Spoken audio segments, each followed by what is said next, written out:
previous videos, we have mentioned about conducting search of informations, critically and thoroughly readings through the articles, finding the important points, making summaries, and eventually draw conclusions to identify the research gap. It was also mentioned that you will need to do active readings, and you might require some techniques for you to make notes in order to summarize the findings. This will help you to gain the entire pictures of the subject that you are studying.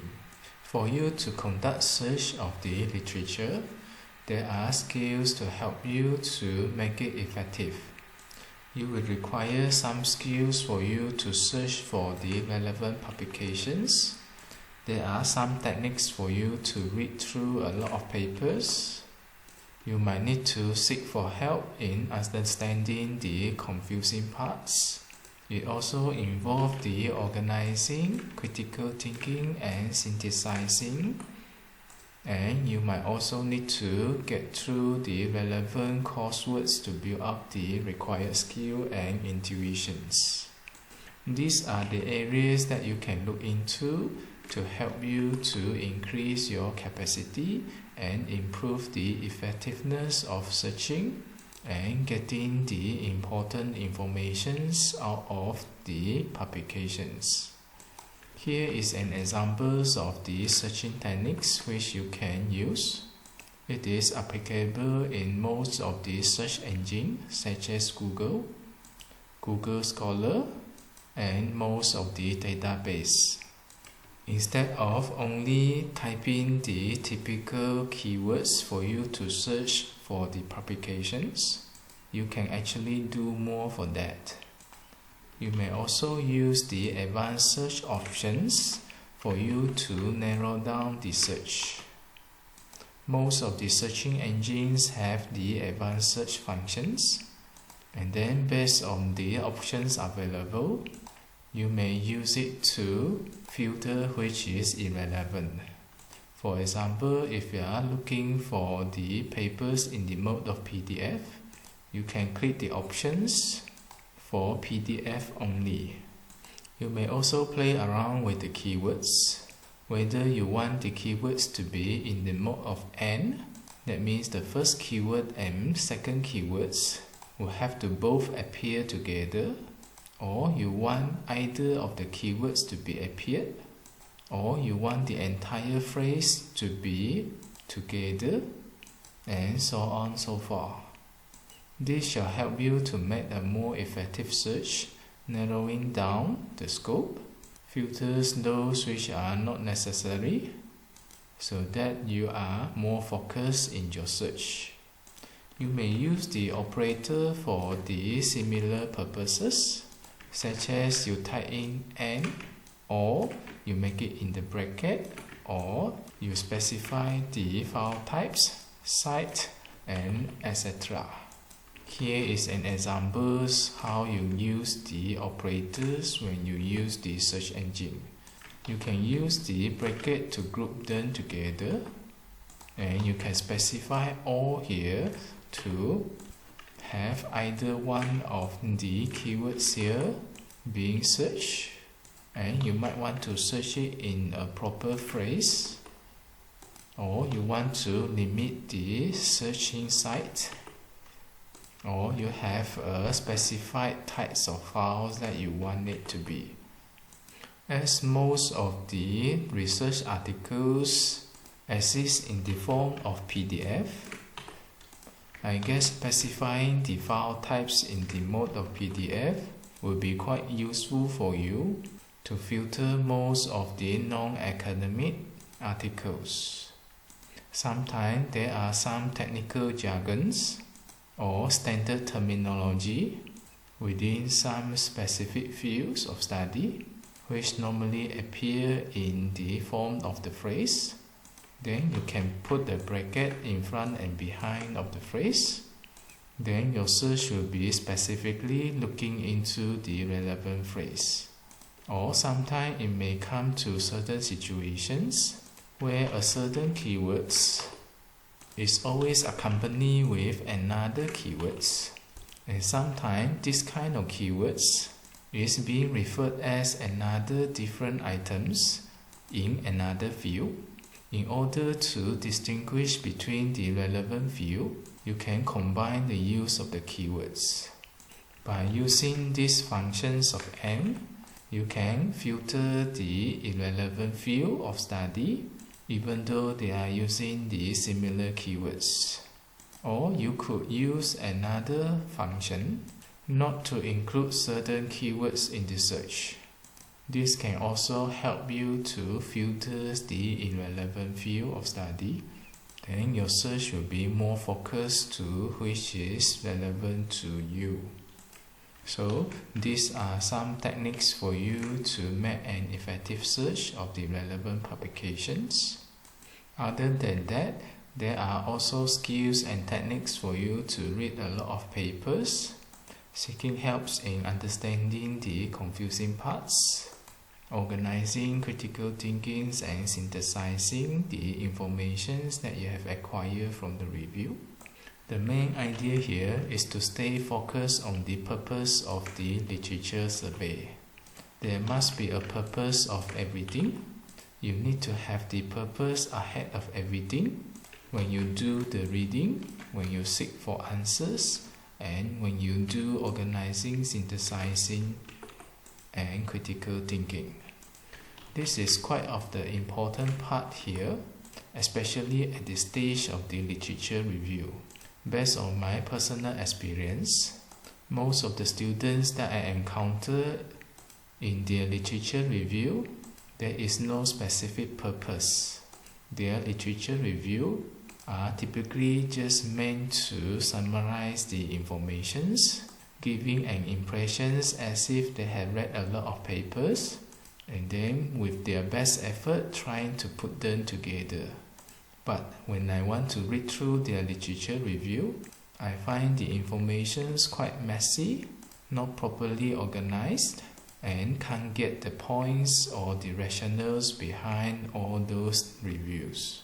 We will come back to this issue later. As far as what we are concerned now here is, you will need to stay focused on the purpose of conducting the literature survey. You will need to do the active readings and develop your own ideas built on what you have read. Again, your reading must serve a purpose, and it will be active readings. Most of the students do not understand this. It may seem just merely reading, comprehending the text given in the articles. However, in your mind, you should continuously pose questions as if you are dialogue with the authors. Only that the authors is not sitting in front of you, giving you immediate response whenever you pose questions. You have to seek informations through the articles in answering the questions that you have posed. Sometimes you are unable to find the relevant information or answers in the same articles. You will have to explore beyond that, looking for some other identical articles or searching for the answers from the internet. The whole idea behind this active reading here is you take the leads during the reading. The author will explain everything he knows in his own pace as well as in his own sequence. This is the limitations of the articles, where you cannot actually making conversations with the author directly. However, this should not restrict you from making conversations with the author himself. You can always interrupt, read in accordance to your pace. You may also stop halfway when you encounter some questions which you need to stop and seek for the answers. And sometimes the relevant information is not really given in the articles. You might need to seek for the other articles written by the same authors. See if he gives relevant explanations in the other articles. or seek for the other papers which are relevant to the topics. You will need to develop your own ideas built on what you have read. You will treat that author as an actual person which you normally encounter in your daily life. He is expressing his opinions, of course on the basis of his professional capacities, and he has tried his best to make the informations as comprehensively and effectively delivered. Now it is your part to understand the informations given by the relevant authors, and you do not have to always agree with his opinions. You may have your own opinions, or you may want to challenge his explanations, discussions, or justifications. You still have the options to agree and disagree with him, or sometimes you may find your own in the positions of not knowing whether you want to agree or disagree with his professional view, and this will trigger a new focus of your search or study to get the inquiries to be answered, if you find knowing this to be quite significant.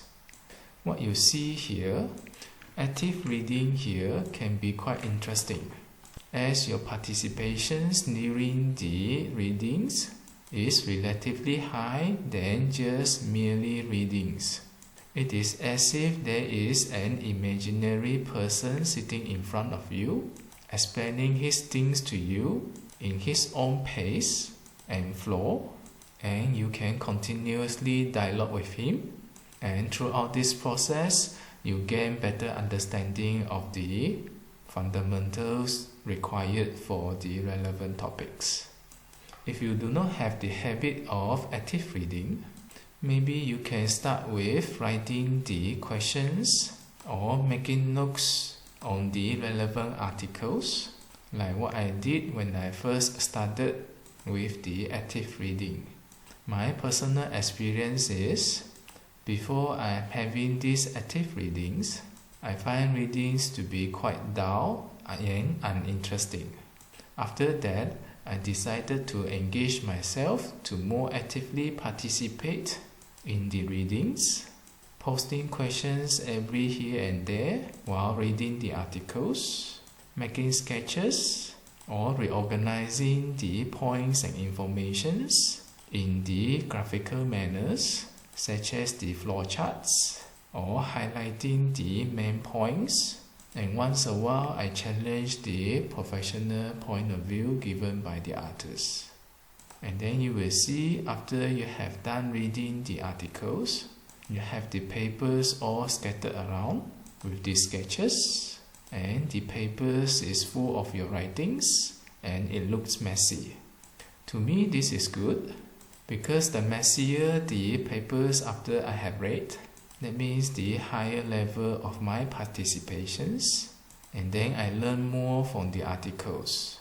And then you can take this as a practice, and then before you realize that, you have slowly built up your fundamental knowledge regarding the topics, and there were so many papers that you have read. And then most of the important points that you find in the relevant papers, you find it easily to be recalled. And next time when you encounter the similar things, with the strong fundamentals readily built within your mind, you will find yourself more easily comprehend, and this time that you spend in one article become less and less. This is the advantage when you have built up strong understanding regarding the topic. Sometimes when you heard your seniors or your supervisor stating that you need to read a lot of papers, as many as you could, but you will think like, is it possible to read this many papers by looking at your pace reading one papers several hours or several days? As this is impossible. My personal experience, and based on my observations to the students who have mastered the active readings, it is actually possible. Normally you will start with very slow active readings, And then as you gain by, when you have strong fundamentals and when you are familiar with all the techniques of active readings, the process will become faster and faster. Although you will realize that you will have less sketching on the relevant papers. In fact, all these sketchings is done in your mind. Whenever you read newspapers, you're still doing the dialogue with the authors. There will still be new ideas being developed within, and it will add up to your prior understanding of the concepts and principles.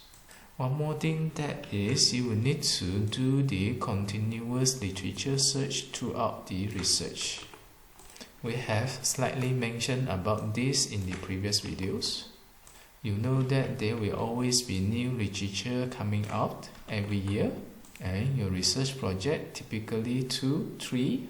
If those are doing the part-time postgraduate studies, it can reach to 7, 6 years. You know that the academic field, especially the research, is very productive.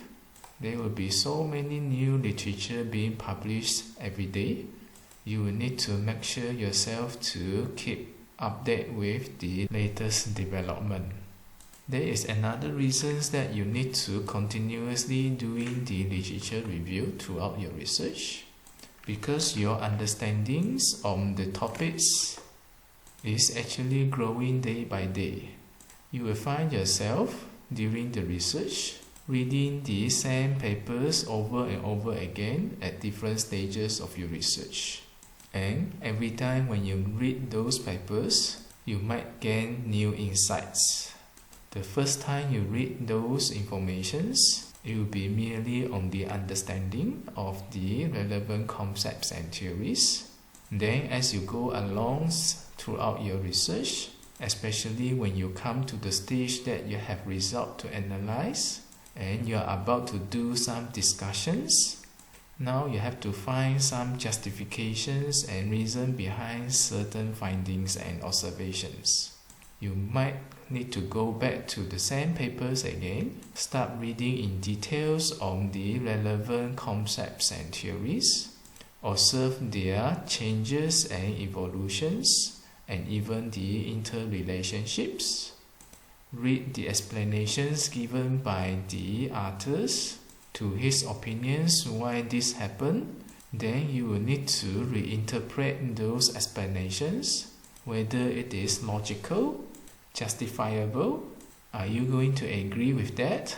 And do you find it helpful to answer your questions? And all those. Sometimes when you read through the papers at the early stage of your research, when you reach to the discussion part after you have acquired the results, you might be able to recall the major points, but you may not be able to recall everything in details. This is also where you need to come back to the relevant papers, and you might need to find the identical papers to cross-check certain findings and explanations given by the authors. The idea here is at different stages of the research, because the purpose is different, the focus of reading will be also different.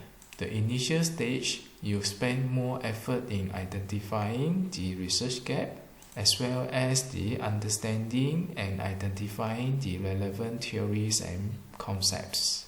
But when you reach to the later stage of the research, your focus now is to explain why the theories is so, what is their relationship with certain other parameters, and so on and so forth.